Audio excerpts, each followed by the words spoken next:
Aliyu Haidar ɗan gidan jarumi Adam A. Zango ya yi wani abu da ya matuƙar ɗaukar hankalin mutane yayin bikin ƙarin shekararsa. Ku biyo mu domin gane wa idanunku. Amma da farko idan kai baƙo ne ko baƙuwa a wannan tashar tamu mai albarka, muna so ku danna mana subscribe kana ku taɓa alamar ƙararrawar sanarwa, yadda za ku na samun ingantaccen ayyukanmu da zarar mun ɗaura. Mun gode.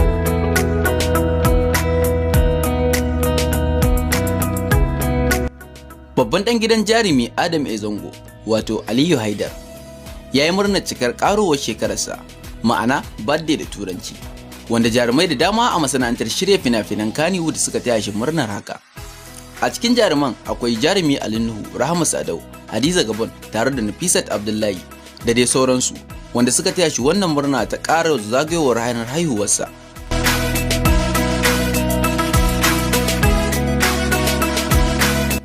Aliyu Haidar dai shine babban ɗa a gurin jarumi Adam A. Zango, sanannen ɗan wasan Hausa wanda yake fim a masana'antar shirya fina-finai ta Kannywood, wanda a kwanakin baya jarumi Adam A. Zango ya yi ƙoƙarin ya sa shi a ɓangaren waƙoƙin gambara ta ɓangaren hip hop.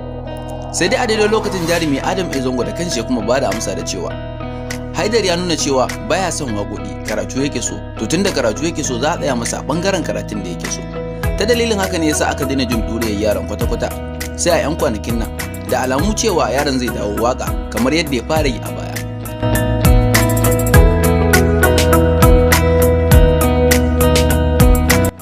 To, mu ma daga nan tashar Kano News muna mika sakon taya murna na zagayowar ranar haihuwar Aliyu Haidar dan gidan jarumi Adam A. Zango.